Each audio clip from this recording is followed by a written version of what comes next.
Kapatid lang ako. Mas pinainit. Wala siyang kwenta ka ba?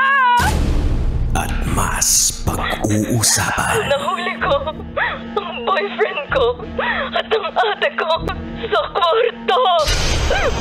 Mga sikretong dito mo lang mapapakinggan. Top Secrets. Top Secrets. Top Secrets. Top Secrets.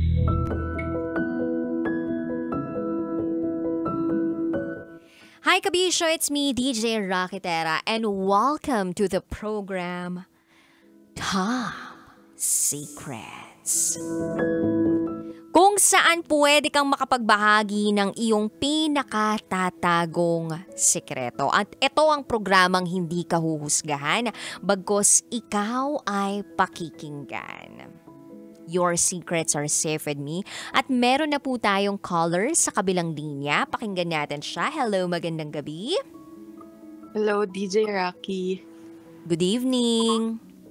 Good evening. Pwedeng malaman kung anong pwede naming itawag sa'yo? Lynn na lang. Len. Tama ba Lynn. ako? Lynn o Lynn. Len? Lynn. Lynn. Okay, sorry. Nabisaya man ako, day. Lynn, ilang taon ka na? 29. 29. Sang lupalop ka naman galing, Lynn?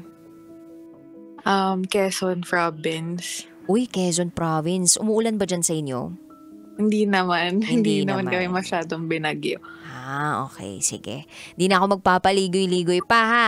Lynn, 29 from Quezon Province. Ano ang top secret mo?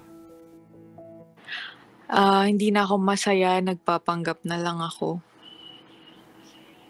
Hindi ka na masaya, nagpapanggap ka na lang na masaya ka sa isang relasyon na meron ka ngayon. Yes. So, may boyfriend ka sa kasalukuyan. Yes, meron. Ilang taon na kayo together? 6 years. Meron kaming isang baby. Oh. 6 years? Tapos may baby kayo. Kasal ba kayo? Hindi. Hindi kayo kasal. Okay, so paano nangyari na hindi ka na masaya? Anong nangyari? Kasi nalaman ko na niloloko niya ako nung nag-start ng 2 months old pa lang yung baby namin. Tapos nalaman ko is almost 1 year na niyang ginagawa. So sorry to hear that. So 1 year kanyang nang niloloko. Bago pa maipanganak yung bata, niloloko ka na niya.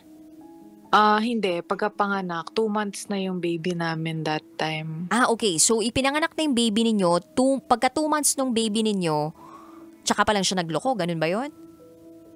Oo, ganun na nga. Okay, so kailan mo nalaman na nagloko siya? Nag-start siya ng May 2023. Nalaman ko siya January 2024 na. Paano mo nalaman? Nakita mo ba silang dalawa? May nagsabi ba sa'yo?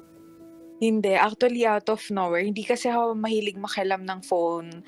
Pero nung time na umuwi siya nung January, parang may bumubulong sa akin na i-check mo yung phone niya, i-check mo yung phone niya habang natutulog sila nung baby ko.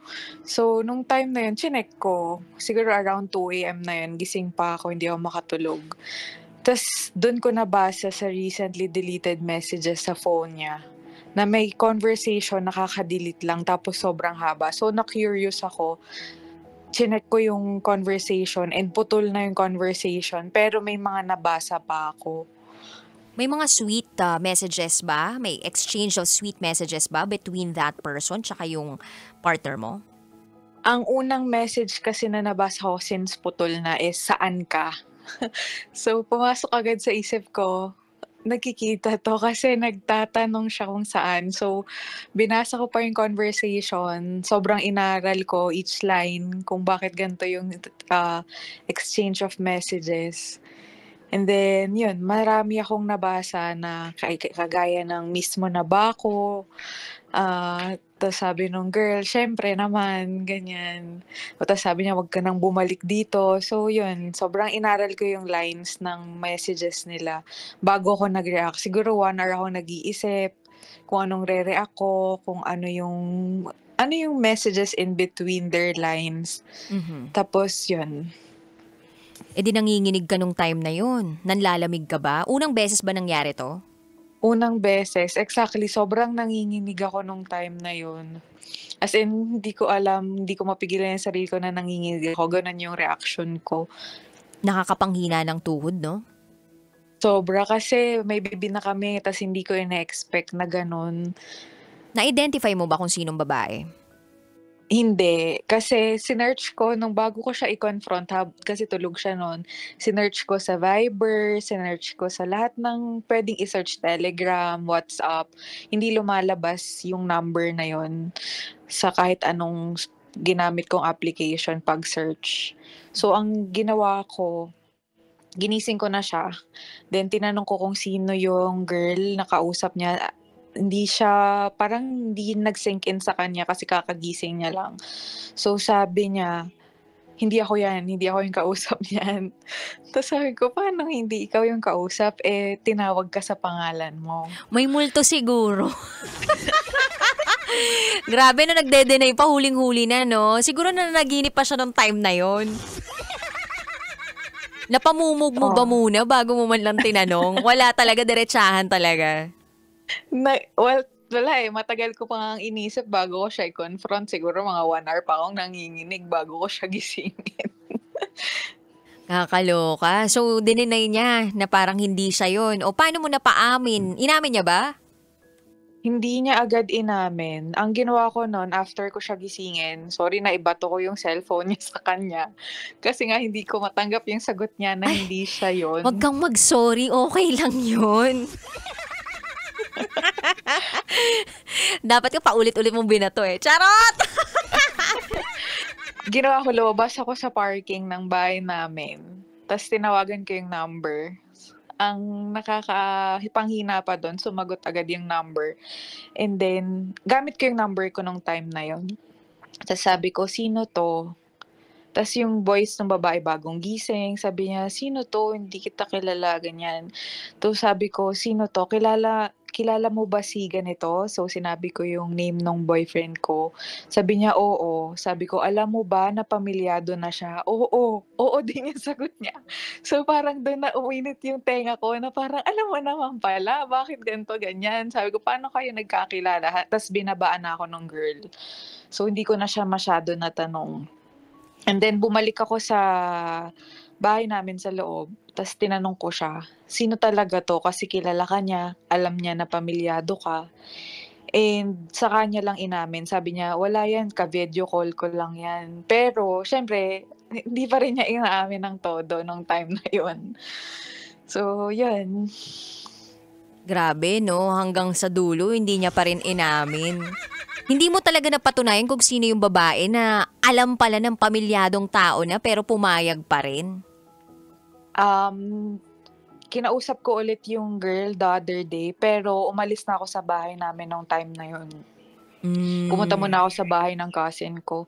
So, saka ko lang kinausap ulit yung girl. Sabi ko, huwag ka mag-alala, hindi naman kita, hindi ako mag-iskandalo or what. Pero gusto kong manggaling sa'yo lahat ng katotohanan kasi hindi siya nagsasabi ng totoo.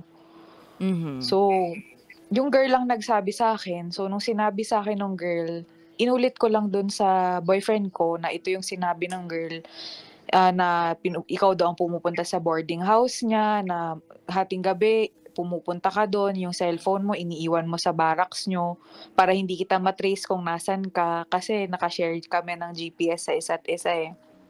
Oh. So, sa kanya lang inamin. So, barracks, may ano to? May badge to?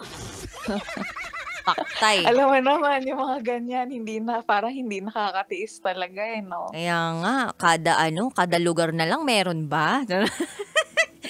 Kaloka. Okay, so, inamin pala sa'yo lahat nung babae, halos. Kumbaga may mga detalyeng sinabi. Inamin niya na lahat. Pero syempre, anong time na yun, medyo galit ako. So, may mga nasasabi pa rin ako hindi maganda sa girl. Nasabi ko, baka mag-ingat ka kasi baka kung ano ng sakit ang nakuha niya sa'yo or kung nakuha mo sa kanya. Kasi ako, sabi ko, hindi ko siya nakakasama. And ngayong nalaman ko to, magpapatest kami pareho kasi may baby ako, mahirap na magkasakit ako.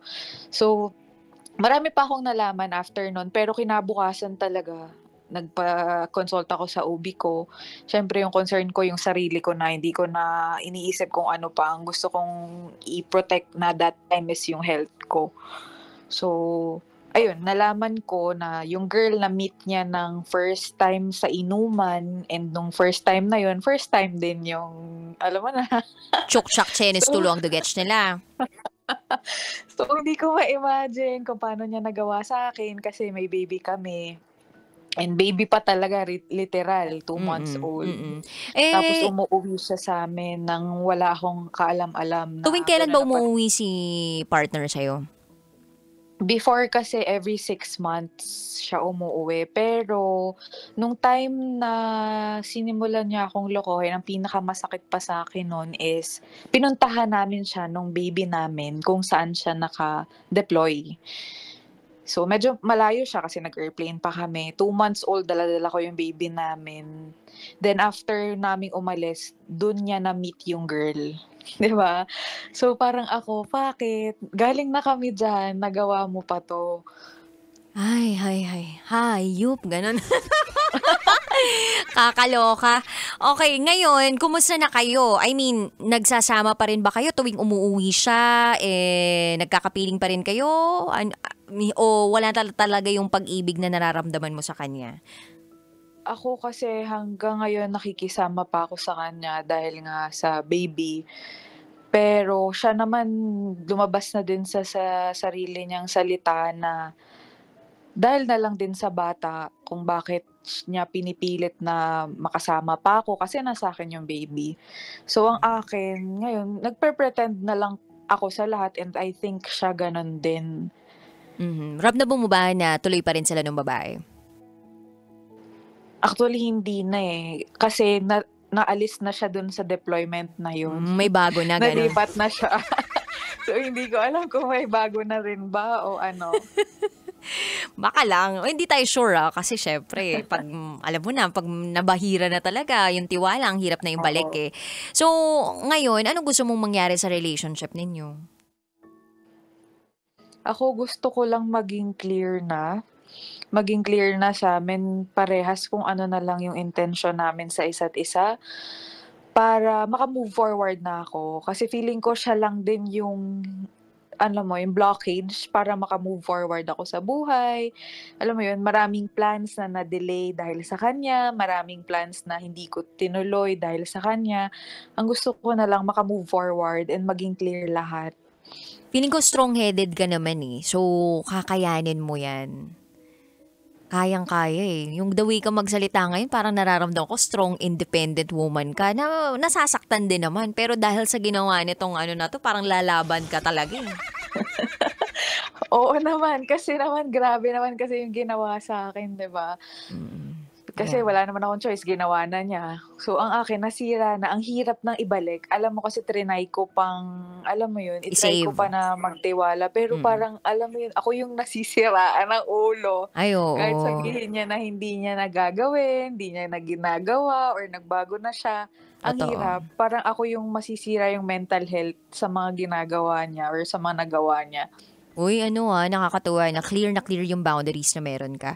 At saka, alam mo ba, na may iba talagang cheater na ang ginagawang epekto nila dun sa mga nagiging karelasyon nila, binabaliw nila. Ganun. Kaya hanggat hindi ka pa baliw, minsan talaga masabuti ng parang umalis na eh. Ewan ko, may mga ganun lang pagkakataon. Pero I think you are really a strong-headed woman and naniniwala ako na maganda ka tsaka maraming lalandi sa'yo. Anyway, wala pa ako sa point na yun. Meron yan. Uy, Lynn, thank you so much for calling ha. Puputulin ko muna to. Yeah. Thank you. Kailangan pa bang i-memorize yan? Love Radio. Basic!